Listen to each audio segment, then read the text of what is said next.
చట్టం చేతిలో ఉందని, వ్యవస్థ చేతిలో ఉందని లేనిపోయిన ఆపాదిస్తూ ఆ కార్యక్రమాలు చేస్తూ ఎంతసేపు ఉదయం లేచిన దగ్గర నుంచి రాత్రి అయిన వరకు శ్రీరామ జపం లాగా వచ్చి వైఎస్ఆర్ పార్టీ జపం తప్ప ఇంకో పనిలే.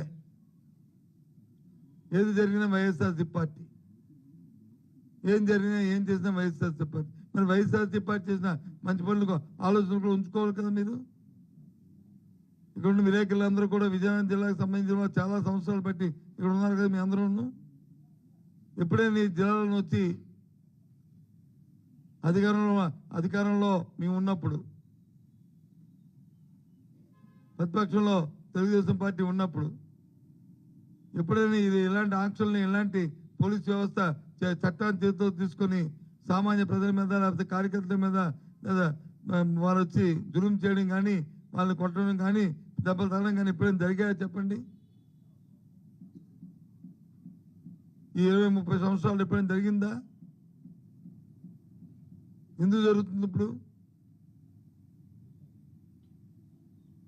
ఇంత శాంతియుతమైన జిల్లాలో ఎందుకు ఈ కార్యక్రమాలు జరుగుతున్నాయి అంటే ప్రజలతో ఎన్నుకోబడిన నాయకుల చేతిలో ఏం లే.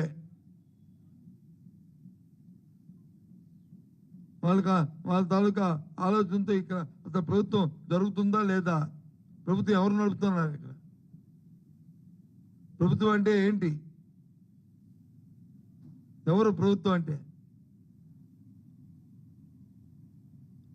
అధికారులు ప్రజాప్రతినిధులు కలిసే ప్రభుత్వమా, లేకపోతే అధికారులు ఒక్కరే ప్రభుత్వమా? ఏంటిది? ఎప్పుడు ఒకలా ఉండిపోదు రాజకీయాలు ఎప్పుడు కూడా. మన ఆంధ్రప్రదేశ్ వచ్చి మన ఎవరు అధికారం ఉన్నప్పటికీ కూడా మొత్తం వ్యవస్థకి ఆన్సరబుల్, వ్యవస్థకి మనం బాధ్యతంగా మనం ప్రవర్తించాలి. అందుకే చెప్తాను, తెల్లవారు లేచిన గురించి రామజపం లాగా వైఎస్ఆర్ జపం తప్ప ఇంకో పనే లేదు, ఇంకో ఆలోచన లేదు ఇవాళ.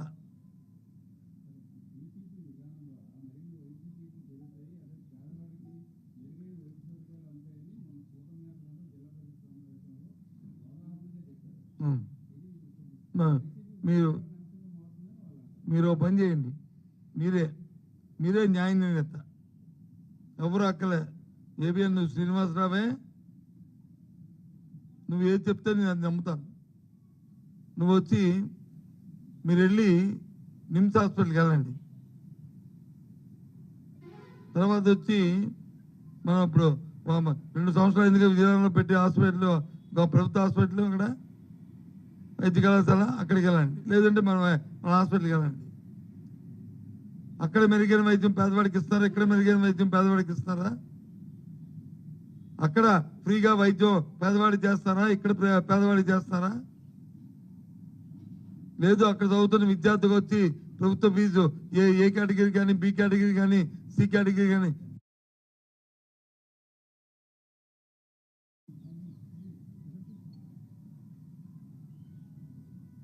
మెడికల్ కళాశాలని ఈ ప్రభుత్వం ప్రైవేటిజం చేయబోతుంది, పిపిపి మోడల్లో మార్చబోతుంది అని వారు ప్రకటించడం, ఆ ప్రకటన ప్రజా ఆరోగ్యానికి తీవ్ర నష్టమని, పేద ప్రజలకి వైద్య విద్య దూరం చేసే విధానమని మా పార్టీ వ్యతిరేకిస్తూ విధానాన్ని, ప్రజా ఉద్యమాన్ని చేపట్టాం. అందులో భాగంగానే ఈరోజు ప్రతి నియోజకవర్గంలో ఉన్న పార్టీ పెద్దలు, వారితో పాటు స్వచ్ఛంద సంస్థలు, విద్యార్థులు, మేధావులందరితో కలిసి ఎంఆర్ఓ ఆఫీస్కి మెమరాండం ఇస్తూ గవర్నర్ గారి పేరున గవర్నర్ గారికి ఎంఆర్ఓ గారి ద్వారా రిప్రజెంటేషన్లు ఇవ్వాలనే కార్యక్రమాన్ని పెట్టాం. శాంతియుతంగా. ఆ కార్యక్రమం రాష్ట్ర వ్యాప్తంగా కూడా పెద్ద ఎత్తున విజయవంతంగా ఆ కార్యక్రమం జరిగింది.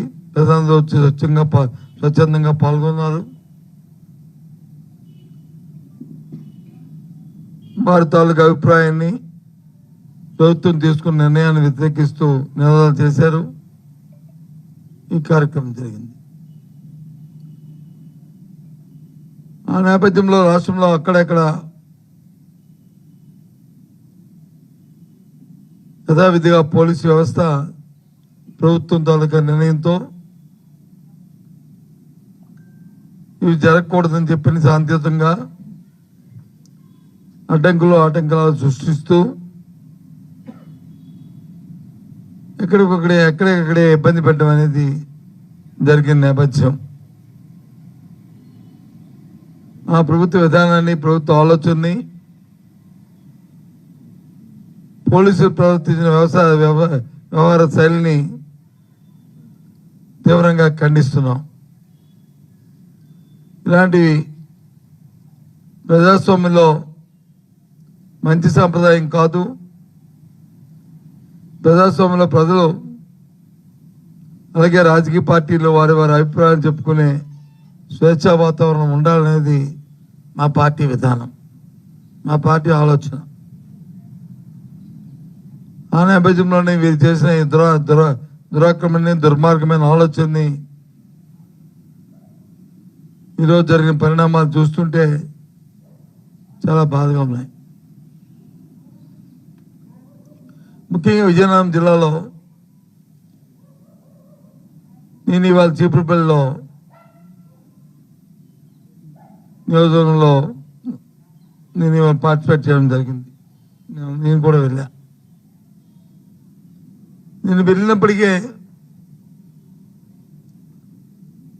శాంతియుతంగా గరుడు నుంచి చీపురుపల్లి ఎంఆర్ఓ ఆఫీస్ వరకు ర్యాలీగా వెళ్తున్న మోటార్ సైకిల్తో వెళ్తున్న వాళ్ళని పోలీసులు ఇబ్బంది పెట్టడమే కాకుండా వాళ్ళ మీద దౌర్జన్యం చేయడమే కాకుండా ప్రజలందరికీ కూడా సుమారు 1 గంటన్నర తీవ్రమైన ఇబ్బందుల్ని ఆటంకాన్ని కల్పించారు. ఎక్కడైనా సరే ప్రజలు, రాజకీయ పార్టీలు ధర్నాలు చేస్తాయి, రాస్తారోకులు చేస్తాయి. కానీ ఇవాళ దురదృష్టం పోలీసు వారే రాస్తారోకు, పోలీసు వారే ధర్నా చేసినట్లు ఉంది ఇవాళ చీపురుపల్లిలో. నేను చూశాను ప్రత్యక్షంగా. చాలా తప్పు ఈ సాంప్రదాయం.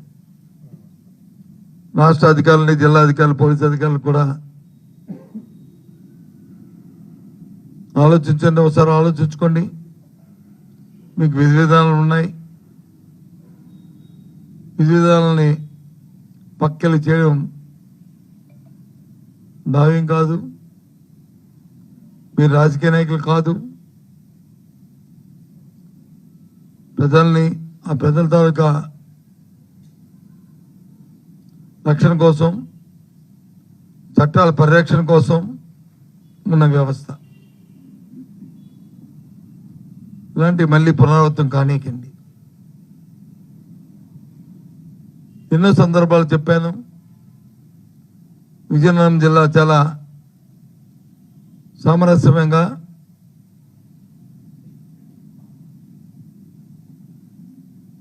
చాలా శాంతియుతంగా ఉన్న జిల్లా.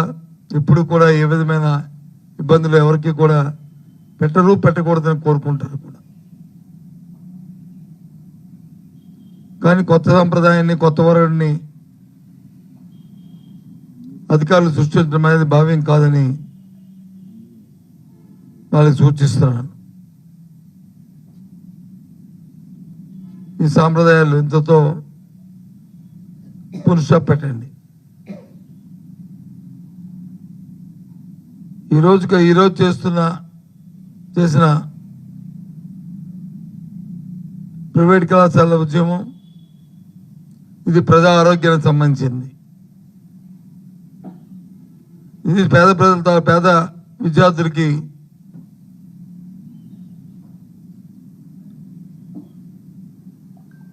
సంబంధించిన కార్యక్రమం. వారు మెడికల్ విద్యని చదువుకోవాలంటే, ఉన్నత విద్య చదువుకోవాలంటే ప్రభుత్వ కళాశాలలు ఉండాలి. మెరుగైన వైద్యం దొరకాలంటే ప్రభుత్వ వైద్యాలయాలు ఉండాలి. అప్పుడే సామాన్యుడికి, పేదవాడికి మేలు జరుగుతుంది తప్ప ప్రైవేటు వైద్య కళాశాలలోను, ప్రైవేటుగా ఉన్న హాస్పిటల్స్ వైద్యాలయాలను పేదవాడికి, మధ్యతరగతి వాడికి మేలు జరగదు. ఇది అక్షర సత్యం. జరుగుతున్న కాలమాన పరిస్థితి చూస్తున్నాం. ప్రైవేట్ కళాశాలలో ఒక సీటు రావాలంటే, వైద్య విద్య నేర్చుకోవాలంటే ఎంత ప్రయాసపడాలో, ఎంత డబ్బు ఖర్చు పెట్టాలో. అదే ప్రభుత్వ కళాశాలలు అయితే ప్రతిభావంతుల విద్యార్థికి వారి ప్రతిభ ప్రకారం వచ్చే పరిస్థితి. అదే ప్రభుత్వ వైద్యశాల అయితే వైద్యం అయితే నాణ్యమైన వైద్యం, మంచి వైద్యం, వారు ఏ విధమైన ఎంత పేదవాడైనా, ఎంత మధ్యతరగతి వాడైనా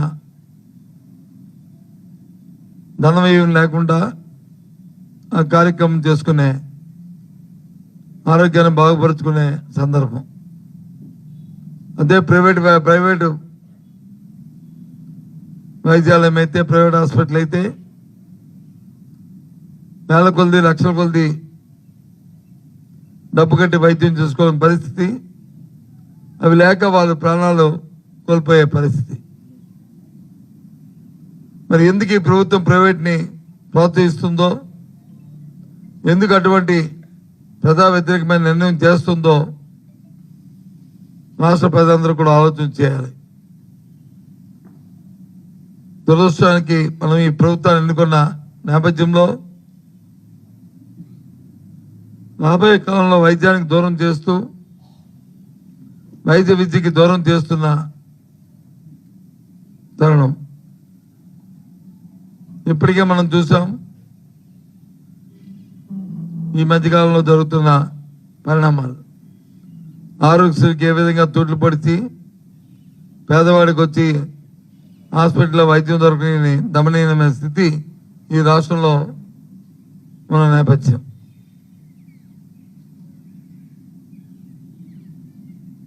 అందుకే ఇవాళ ప్రధాన ప్రతిపక్షమైన మా పార్టీ వైఎస్ఆర్సీపీ పార్టీ, మా నాయకుడు జగన్మోహన్ రెడ్డి, మా అధ్యక్షుడు జగన్మోహన్ రెడ్డి గారి నాయకత్వంలో ఇవాళ రాష్ట్ర వ్యాప్తంగా కూడా ఉద్యమానికి పిలిపివ్వడం జరిగింది. ఇంతేకాదు, మళ్ళీ త్వరలో జిల్లా కేంద్రాల్లోనూ తదుపరి రాష్ట్ర గవర్నర్ కూడా ఈ కోటి సంతకాల ఉద్యమం చేస్తున్న ఈ నేపథ్యంలో ఈ సంతకాలన్నీ, ఈ ప్యాడ్ని తీసుకెళ్లి గవర్నర్ గారికి ఇచ్చి ప్రజల తాలూకు వాడిని, ప్రజల తాలూకు ఆలోచనని ఈ ప్రభుత్వం దృష్టికి తీసుకురావాలనేది మా ఉద్దేశం. ఇప్పటికే మేము చెప్పాం, ఎన్ని ఉద్యమాలు చేసినా ఈ ప్రభుత్వాన్ని చెమ్ముకుంటున్నట్టు ఉండదు. ఎంతసేపు ఈ ప్రభుత్వం అవినీతితో ఏ రకంగా దోచుకోవాలనే ఆలోచన తప్ప ఇంకో ఆలోచన ఉండదు ఈ ప్రభుత్వానికి. అందుకే మా అధ్యక్షుడు జగన్మోహన్ రెడ్డి గారు ముందుగానే చెప్పారు, ఈ ప్రభుత్వం శాశ్వతం కాదు, కాలమానం తీరిన తర్వాత వచ్చే ఎన్నికల్లో తప్పకుండా ప్రజాతాలకు మద్దతుతో మళ్ళీ మేము వస్తాం. ఏదైతే నిర్ణయం ఉందో ప్రజా ఆరోగ్యాన్ని ప్రైవేట్ పరం చేసి ప్రజలను దోచుకునే కార్యక్రమం ఏదైతే ఉందో దానికి మంగళం పాడుతాం. మళ్ళీ వాటిని ప్రభుత్వ సంస్థగా తీర్చిదిద్దుతామని చెప్పని ఇప్పటికే చెప్పడం జరిగింది. మళ్ళీ దాన్ని మళ్ళీ చెప్తున్నాం, ఆ కార్యక్రమాన్ని తూచా తప్పకుండా దాన్ని కొనసాగ మా వంతు ప్రయత్నం చేస్తాం. ఈ తాలూకా ఈ విధానాన్ని ఈ ప్రభుత్వం విడిచే వరకు కూడా ఈ పోరాటం కొనసాగిస్తామనే విషయాన్ని కూడా మరి మీ ద్వారా రాష్ట్ర ప్రధానికానికి మరి తెలియజేస్తున్నాం. ఇకపోతే రెండో విషయం, ఇవాళ ఉదయాన్నే లేచిన వెంటనే పత్రికలు చదవడం అలవాటు. చూస్తాను పేపర్లో పెద్ద పెద్ద అడ్వర్టైజ్మెంట్లు పేపర్లో 3 లక్షల ఇళ్ళు కట్టామని చెప్పిన పేదవాడికి వచ్చి ఈ ప్రభుత్వం గొప్పలు చెప్తుంది. ఎక్కడ మీరు భూసేకరణ చేశారు? ఎప్పుడు మీరు ఇంటికి శంకుస్థాపన చేశారు? చెప్పండి ఒకసారి. తెలుగుదేశం పార్టీ నాయకులు, ముఖ్యమంత్రి గారు చంద్రబాబు నాయుడు గారు చెప్పండి, ఎప్పుడు మీరు శంకుస్థాపన చేశారో ఈ 3 లక్షల ఇంటికి? ఎప్పుడు మీరు ఈ భూసేకరణ చేశారో ఒకసారి చెప్పని ఈ ప్రభుత్వాన్ని కోరుతున్నాను, డిమాండ్ చేస్తున్నాను. ఇప్పుడు మీకున్న ఆనవాయితీ ప్రకారమే ఎవరైనా ఏదైనా కార్యక్రమం చేస్తే ఆ కార్యక్రమం నాదని చెప్పుకోవడం చంకలు గుద్దుకోవడం మీకు అలవాటు. అందులో భాగంగానే ఇవాళ లక్షలు పోసి అడ్వర్టైజ్మెంట్లు. ఇది వాస్తవం కాదా? నేను చెప్పింది వాస్తవం అయితే దయచేసి ఎప్పుడు మీరు భూసేకరణ జరిపారో, ఎప్పుడు మీరు శంకుస్థాపన చేశారో దయచేసి చెప్పాల్సిందిగా కోరుతున్నాను. అందుకే ఈ ప్రభుత్వం ఎంతసేపు కూడా గత ప్రభుత్వం చేసిన అంతకుముందు ప్రభుత్వాలు చేసిన కార్యక్రమాలకి మసిపూసి మారగాయ చేసినట్లు వాళ్ళ కార్యక్రమాలు తప్ప స్వతహాగా వాళ్ళంటూ ఇది మా కార్యక్రమం అంటూ చెప్పే కార్యక్రమం కానీ చేసే కార్యక్రమం కానీ లేదు.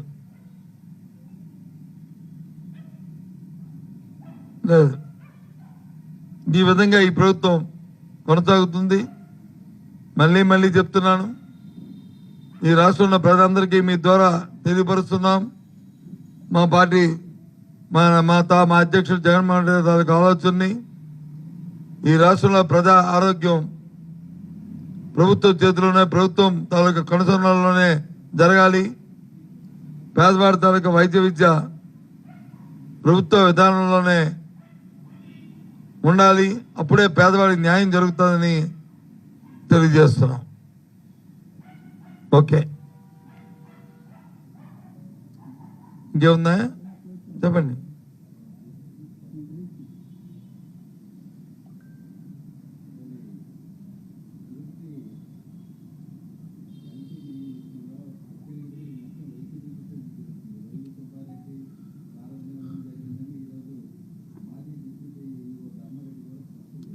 నాకు తెలిసి ధర్మారెడ్డి స్పష్టం చేయలేదు. మీ ఏబిఎన్ ఆంధ్ర రాధాకృష్ణ గారో లేకపోతే మీ జ్యోతి పత్రికో అది వచ్చి స్పష్టం చేసింది తప్ప ధర్మారెడ్డి గారు ప్రెస్ కాన్ఫరెన్స్ ఎంక్వైరీ జరిగిన తర్వాత మీరు పెడతారు కదా ఎఫ్ఐఆర్లో, అప్పుడు మాట్లాడుకుందాం దాని మీద. ఎందుకు ఓలు అపోలు ఎందుకు, దేనికోసం? ఆ భగవంతుని ఆ తిరుపతి వెంకటేశ్వర స్వామిని ఎందుకు తీసుకొస్తే మేము ప్రజల నాటిలో పెట్టిస్తారు? ఆ పాపం చుట్టుకుంటుంది. దయచేసి ఆపండి. దాని మీద శంకాలు పుంకాలు ఆపి వాస్తవ విషయాలు ఏమున్నాయో మీ ఎంక్వైరీలు వచ్చిన తర్వాత ఫైనల్ అయిన అప్పుడు చెప్పండి. అప్పుడు దాన్ని మేము మాట్లాడదాం.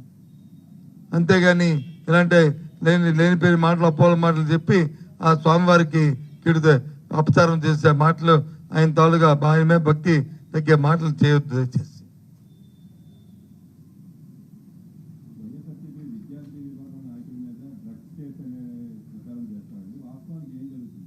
వాస్తవానికి మొన్న రోజున విశాఖపట్నంలో ఆ జరిగిన మన్నాడే మా మాజీ మంత్రి అమర్నాథ్ గారు ఒక ప్రెస్ కాన్ఫరెన్స్ చెప్పారు. ఆ పక్కన కేకే రాజు గారు, ఆ పక్కన మా జిల్లా అధ్యక్షుడు కేకే రాజు గారు, ఆ పక్కన ఆ విద్యార్థి తాలూకా తల్లిదండ్రులు ఉండి మాట్లాడారు. దానికి ఇప్పుడు వచ్చి వివరణ రాలే, పోలీసు నుంచి కానీ లేకపోతే ఇంకొకరి గురించి కానీ. ఎందుకు మీరు ఎప్పుడు వాళ్ళని వచ్చి అరెస్ట్ చేశారు? వాళ్ళని ఎప్పుడు మీరు వచ్చి అరెస్ట్ చూపెట్టారు? ఉన్న సీసీ ఫుటేజ్ అంతా కూడా చూపెట్టారు. వాళ్ళని కొట్టి వాళ్ళతో అబద్ధం చెప్పించారని స్వయాన తండ్రే పత్రిక ముందుకు వచ్చి ఆయన చెప్పాడు. వాళ్ళ అబ్బాయి చెప్పిన మాటలు ఆ ఫుటేజ్ అన్ని కూడా చూపెట్టారు. దానికి ఇవాళ వరకు కూడా ఎందుకు పోలీసు నుంచి దానికి ఇదంతా వాస్తవం కాదు, ఇది వాస్తవం అని ఎందుకు చెప్పలే? చట్టం చేతిలో ఉందని, వ్యవస్థ చేతిలో ఉందని లేనిపోయిన ఆపాదిస్తూ ఆ కార్యక్రమాలు చేస్తూ ఎంతసేపు ఉదయం లేచిన దగ్గర నుంచి రాత్రి అయిన వరకు శ్రీరామ జపం లాగా వచ్చి వైఎస్ఆర్ పార్టీ జపం తప్ప ఇంకో పనిలే. ఏది జరిగినా వైఎస్ఆర్సీ పార్టీ, ఏం జరిగినా ఏం చేసినా వైఎస్ఆర్సీ పార్టీ. మరి వైఎస్ఆర్సీ పార్టీ చేసిన మంచి పనులు ఆలోచనలు కూడా ఉంచుకోవాలి కదా మీరు. ఇక్కడ ఉన్న విలేకరులందరూ కూడా విజయనగరం జిల్లాకు సంబంధించిన చాలా సంవత్సరాలు బట్టి ఇక్కడ ఉన్నారు కదా మీ అందరూ. ఎప్పుడైనా ఈ జిల్లాలో వచ్చి అధికారంలో మేము ఉన్నప్పుడు, ప్రతిపక్షంలో తెలుగుదేశం పార్టీ ఉన్నప్పుడు ఎప్పుడైనా ఇది ఇలాంటి ఆంక్షల్ని, ఇలాంటి పోలీస్ వ్యవస్థ చట్టాన్ని చేతితో తీసుకొని సామాన్య ప్రజల మీద లేకపోతే కార్యకర్తల మీద లేదా వారు వచ్చి జులుం చేయడం కానీ, వాళ్ళని కొట్టడం కానీ, దెబ్బలు తగడం కానీ ఎప్పుడైనా జరిగాయో చెప్పండి? ఈ 20-30 సంవత్సరాలు ఎప్పుడైనా జరిగిందా? ఎందుకు జరుగుతుంది ఇప్పుడు? ఇంత శాంతియుతమైన జిల్లాలో ఎందుకు ఈ కార్యక్రమాలు జరుగుతున్నాయి అంటే ప్రజలతో ఎన్నుకోబడిన నాయకుల చేతిలో ఏం లే. వాళ్ళ తాలూకా ఆలోచనతో ఇక్కడ అసలు ప్రభుత్వం జరుగుతుందా లేదా, ప్రభుత్వం ఎవరు నడుపుతున్నారు ఇక్కడ, ప్రభుత్వం అంటే ఏంటి, ఎవరు ప్రభుత్వం అంటే? అధికారులు ప్రజాప్రతినిధులు కలిసే ప్రభుత్వమా, లేకపోతే అధికారులు ఒక్కరే ప్రభుత్వమా? ఏంటిది? ఎప్పుడు ఒకలా ఉండిపోదు రాజకీయాలు ఎప్పుడు కూడా. మన ఆంధ్రప్రదేశ్ వచ్చి మన ఎవరు అధికారం ఉన్నప్పటికీ కూడా మొత్తం వ్యవస్థకి ఆన్సర్. మనం వ్యవస్థకి మనం బాధ్యతంగా మనం ప్రవర్తించాలి. అందుకే చెప్తాను, తెలవాలి వేసిన గురించి రామజపం లాగా వైఎస్ఆర్ జపం తప్ప ఇంకో పనే లేదు, ఇంకో ఆలోచన లేదు ఇవాళ.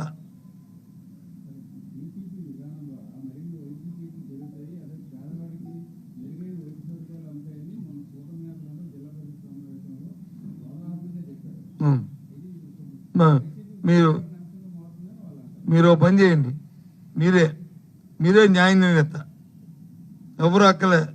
ఏబిఎన్ నువ్వు శ్రీనివాసరావే, నువ్వు ఏది చెప్తే నేను అది నమ్ముతాను. నువ్వు వచ్చి మీరు వెళ్ళి నిమ్స్ హాస్పిటల్కి వెళ్ళండి. తర్వాత వచ్చి మనం ఇప్పుడు 2 సంవత్సరాలు ఎందుకు విజయనగరంలో పెట్టి హాస్పిటల్, ప్రభుత్వ హాస్పిటల్, అక్కడ వైద్య కళాశాల, అక్కడికి వెళ్ళండి. లేదంటే మన హాస్పిటల్కి వెళ్ళండి. అక్కడ మెరుగైన వైద్యం పేదవాడికి ఇస్తారా? ఇక్కడ మెరుగైన వైద్యం పేదవాడికి ఇస్తారా? అక్కడ ఫ్రీగా వైద్యం పేదవాడికి చేస్తారా? ఇక్కడ పేదవాడికి చేస్తారా? లేదు, అక్కడ చదువుతున్న విద్యార్థికి వచ్చి ప్రభుత్వ ఫీజు ఏ కేటగిరీ కానీ, బి కేటగిరీ కానీ, సి కేటగిరీ కానీ ఎంత వాళ్ళు వచ్చి ప్రభుత్వానికి చెల్లించారు, ఆ కాలేజీకి చెల్లించారు, అక్కడ ఎంత చెల్లించారు, ఏబిసిడి కనుక్కోండి. మీకు న్యాయం అనిపిస్తే ఓకే.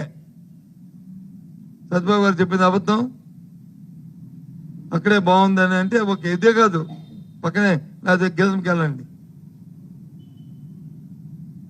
లేదా శ్రీకాకుళంలో ఉంది కదా ప్రైవేట్, దానికి వెళ్ళండి. అక్కడ ఉన్న ప్రభుత్వ అక్కడికి వెళ్ళండి, ఆలోచించండి, నిమ్స్కి వెళ్ళండి. నేను కాదనలే. ఎందుకండి ఇలాంటి మాటలు? పేదవాడి గురించి మీడియా ఉందంటే మంచి అయితే మంచి, చెడు అయితే చెడు అని చెప్పాలి. ఏ విధంగా ఇది ప్రైవేట్కి ప్రజలకు మేలు జరుగుతుంది? ఏ అంశం చెప్పనండి, ఏ అంశంలో జరుగుతుంది, ఇగో ఈ అంశంలో జరుగుతుంది అని చెప్తే ఓకే, మేము కన్విన్స్ అవుతాం. మేము అడ్డుగోలుకి వెళ్ళే మనుషులం కాదు. ఏ విధంగా ప్రైవేట్ సంస్థ ఏమైనా స్వచ్ఛంద సంస్థ మద్దతు తెలిస్తే అలాగా వాళ్ళు వచ్చి స్వయంగా ఉన్నదంతా కూడా ఇచ్చేస్తారా? చెప్పండి. వాళ్ళ లాభం కోసం, వాళ్ళ స్వభావం కోసం, వాళ్ళ ప్రయోజనం కోసం ప్రైవేట్ సంస్థలు చేసుకోవా? మనుగడ చేసుకోవాలంటే ఎలా ఉంటాయి? ఆలోచన చేయండి. ఏ రకంగా దాన్ని సమర్థిస్తారు మీరు? వాళ్ళు చెప్పారని చెప్పేవాడు వచ్చి చేసేవాడు చెవులో పోటీ వింటామా? అమాయకులమా? మీరు అడగాలి కదా. ఏ రకంగా అది మిమ్మల్ని కన్విన్స్ చేయమండి. మీరు కన్విన్స్ అయితే ఇట్స్ ఓకే. మీ ఏబిఎన్ రేపు 10 నుంచి ఇదే కరెక్ట్, ఇదే కరెక్ట్, ఇదే కరెక్ట్ అని ఓ 10 రోజులు రోజు వ్యాసాలు రాయండి, ఒప్పుకుంటాం. ఏ రకంగా ప్రజల్ని కన్విన్స్ చేయండి. ఎందుకు ఇది కేవలం దోపిడీ కోసం, కేవలం వాళ్ళ తాపేదారులకి దీన్ని కట్టబెట్టడం కోసం, దాని నుంచి లబ్ధి పొందడం కోసం చేస్తున్న ఈ కార్యక్రమం ఇది.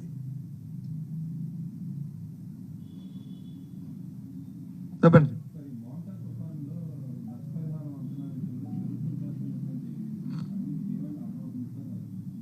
ఏమీ అర్థం అవ్వట్లేదు. ఇప్పటికొచ్చి 18 నెలల కాలం అయింది. ఈ ప్రభుత్వం అధికారంలోకి వచ్చి 18 నెలలు అయింది, సంవత్సరాల కాలం. ప్రభుత్వం ప్రతి ప్రభుత్వం ఒక విధానం ఉంటుంది. అలాగే ఈ ప్రభుత్వ విధానం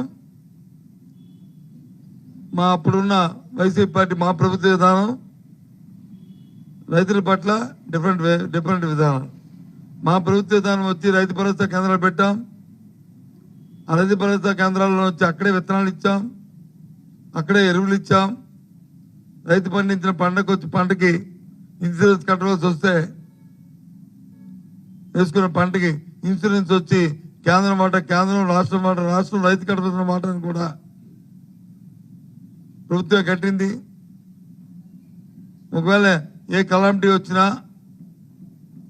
అది సీజన్ దాకడం ముందు ఆ ఇన్పుట్ సబ్సిడీని, ఆ ఇన్సూరెన్స్ తీసుకొచ్చి నెక్స్ట్ సీజన్ లోపే, ఖరీఫ్లో అయితే ఖరీఫ్లోనే, ఒక రబీలో అయితే రబీ లోపే మళ్ళీ నెక్స్ట్ సీజన్ వేసుకోవడానికి వాడు చెల్లింపు చేసే కార్యక్రమాన్ని చేశాం. 5 సంవత్సరాలు కూడా మేమున్న అధికారం ఉన్నప్పుడు. మొదటి సంవత్సరంలో ప్రభుత్వం వచ్చిన తర్వాత 2వ సంవత్సరంలో దీన్ని ప్రకటించిన దగ్గర నుంచి ఈ ప్రభుత్వ తాలూకా విధానం రైతు భరోసా కేంద్రాలని మూతపెట్టారు. ఏదైనా ఎరువులు కానీ విత్తనాలు కావాల్సి వస్తే ఏ షావుకారు ట్యాటర్ కొట్టుకెళ్ళి ఆ షాపులకి వెళ్ళి కొనుక్కోమన్నారు. అదే ఇన్సూరెన్స్ కట్టవలసి వస్తే కేంద్రం కట్టవలసి కేంద్రం, అలాగే రాష్ట్రం రైతుని కట్టమన్నారు. గత 18 నెలల కాలంలో ఏ ఒక్క అధికోసం వచ్చినా లేకపోతే కరువు వచ్చినా ఎక్కడ కూడా ₹1 కూడా ఇచ్చిన పాపాన్న ప్రభుత్వం పాలేదు. వాళ్ళు తీవ్రంగా రైతులు నష్టపోయారు. ఇది ప్రభుత్వ విధానం. అందులో భాగంగానే నిన్న వచ్చిన తుఫాన్లో రైతు ఓన్లీ రాష్ట్రంలో వచ్చి 80 లక్షల మంది రైతులుంటే 19 లక్షల మంది వచ్చి మాత్రమే ఇన్సూరెన్స్ కట్టారు. వాళ్ళు కూడా ఎవరైతే బ్యాంకుల్లో, కోఆపరేటివ్ బ్యాంకుల్లో కానీ, నేషనల్ బ్యాంకుల్లో కానీ, ఇంకా మిగతా బ్యాంకుల్లో కానీ లోన్ ఎవరైతే తీసుకుంటారో రుణం తీసుకున్న రైతులు మాత్రమే అది కట్టారు. అది కాకుండా ఇంకో 1-2 లక్షల మంది బయట వాళ్ళు కట్టారు. అవగాహన ఉన్నవాళ్ళు, అవకాశం ఉన్నవాళ్ళు కట్టారు. మిగతా 60 లక్షల మంది కట్టలే. అందరూ నష్టపోయారు. వారికి ఇప్పుడు ప్రభుత్వం ఆదుకోవాలి. ఇప్పుడు వచ్చి నోరు మీద పెట్టలేదు. ఏ రకంగా ఆదుకుంటామంటే నడపట్లే, చెప్పట్లే. ఎంతసేపు కంపెనీలో కూర్చొని మాట్లాడుతున్నారు వాళ్ళు. మేము ఎలా చేస్తాం, అది చేస్తాం, ఇది చేస్తాం. ఏం చేశారు చెప్పండి? ఏ కార్యక్రమం చూసాం కదా మనం. చచ్చిపోతే మా సముద్ర తీరాలున్న ఆ గ్రామాల్లో వచ్చి కనీసం వాళ్ళకి పట్టిన అన్నం వాళ్ళు రేషన్ ఇవ్వడానికి ఇవ్వకపోతే ఏ విధంగా ఆ గ్రామాల్లో ఉన్న ప్రజలందరూ వెళ్ళిన అధికారులని అనధికార ప్రజాప్రతినిధుల్ని ఏ విధంగా బయటికి పంపారు మీ పత్రికలో రాశారు కదా, చూసాం కదా మనం. ఏ సాయం చేశారో ఇప్పటికి వచ్చి నష్టాన్ని వచ్చి చెప్పే పరిస్థితి లేదు. ఈ రకంగా ఉంది. ఎందుకంటే ఇప్పుడు చంద్రబాబు నాయుడు అధికారంలోకి వచ్చిన వ్యవసాయం శుద్ధ దండగా అనేది ఆయన తాలూకా నానుడి. ఆ ప్రకారం ఆయన ప్రయత్నం చేస్తారు తప్ప ప్రజల పాపం మారాడు అనుకోవడం భ్రమ, ప్రజల తాలూకా భ్రమ. మనం మారాడు అనుకుంటారు, నష్టపోతుంటాం, నమ్ముతుంటాం, నష్టపోతుంటాం. ఇది నా అభిప్రాయం.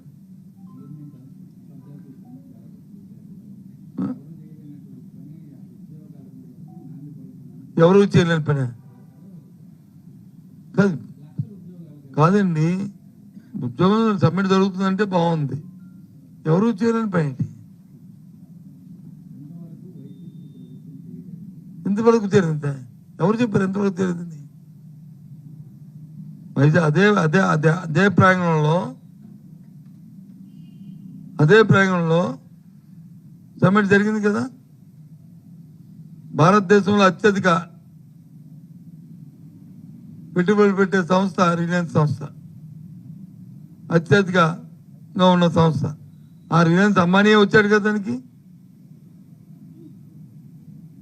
కాదా?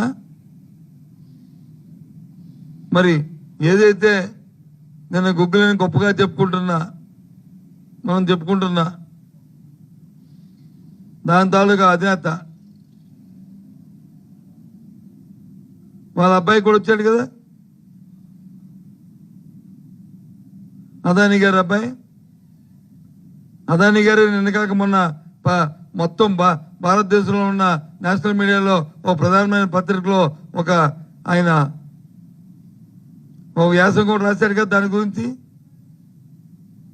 ఏ విధంగా దాన్ని విశాఖపట్నంలో స్థాపించబోతున్నాం, ఎవరెవరు చేస్తున్నాం, అందరూ భాగస్వాములు ఎవరు, ఎప్పుడు దీనికి నాంది పలికాము, ఎవరు హయాంలో పలికామని క్లియర్గా ఆయన వ్యాసం ఇచ్చారు కదా. అన్ని ఆ పార్ట్నర్షిప్ సమ్మిట్ లో జరిగినవే కదా ఇవన్నీ. ఇవన్నీ ప్రతిసారి జరుగుతూనే ఉంటాయి. గొప్ప అయితే ప్రభుత్వాల తాలూకు విధానాలు వేరుగా ఉంటాయి. మా ప్రభుత్వంలో వచ్చి పనిచేయడమే తప్ప పబ్లిసిటీ మాకు పెద్దగా, అది ఎందుకంటే కార్యక్రమం జరుగుతున్నదే పబ్లిసిటీ మాకు. ఈ ప్రభుత్వానికి పబ్లిసిటీ పని కంటే పబ్లిసిటీ ముఖ్యం కాబట్టి ఈ కార్యక్రమాలు చెప్పుకుంటారు. ఇప్పుడు నువ్వు చెప్పే ముందు ఎవరు చెప్పలేదు, ఎవరు చెప్పడం ఏంటి చెప్పండి ఏంటి? ఇప్పుడు ఏదైతే మనం చెప్పిన గూగుల్ సమస్య వచ్చిందో ఎందుకు ఉద్యోగాలు చెప్పండి మీరు, కరెక్ట్ చెప్పు. ఫోన్ చేసి 5 నిమిషాలు ఆగుతాను, మిమ్మల్ని అడిగి చెప్పు. ఆ సంస్థ చెప్పింది కదా 200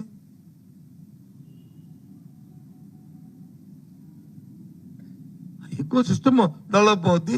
దాన్ని అందుకే మేము అదాన్ని ఉన్నప్పుడు వచ్చి ఆ సంస్థను తేవడానికి ఆ సంస్థను తీసుకొచ్చినప్పుడు దానికి వచ్చి డెవలప్మెంట్ సెంటర్ పెట్టాలన్నాము. దాంతో 25 ఉద్యోగాలు ఒప్పందం రాశాము, ఒప్పందం చేసుకున్నాము, దాన్ని శంకుస్థాపన చేసాం. ఆ కార్యక్రమం అది. దానికి ఎక్స్టెండెడ్ ప్రోగ్రామే ఈ ప్రోగ్రామ్. ఇది వాస్తవం. ఎవరు చేయలేంది చెప్పేస్తే అయిపోద్దా చెప్పండి.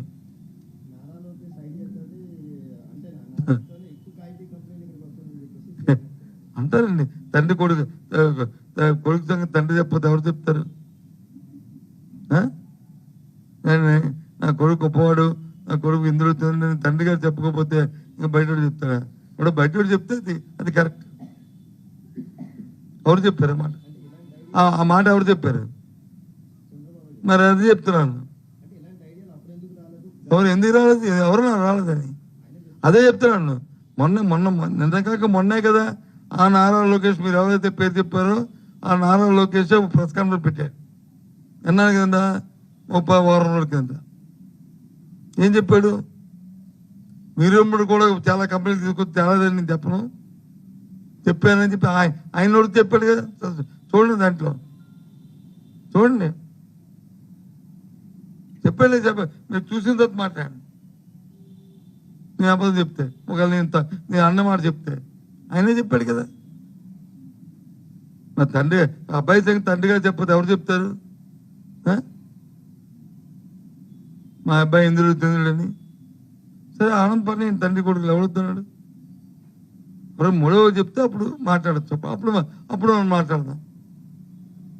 ఈయన తప్ప ఎవరు లేరు ఈ భూమి పుట్టిన తర్వాత అంటే అప్పుడు మాట్లాడదాం. ఓకేనా? అంతేనా? మళ్ళీ చెప్తున్నా, వ్యవస్థను కాపాడుకోవడం బాధ్యత ప్రజాస్వామ్యంలో రాజకీయ పార్టీలతో పాటు పత్రికలు కూడా ఉంది. దయచేసి ఇష్యూగా ప్రొజెక్ట్ చేయండి.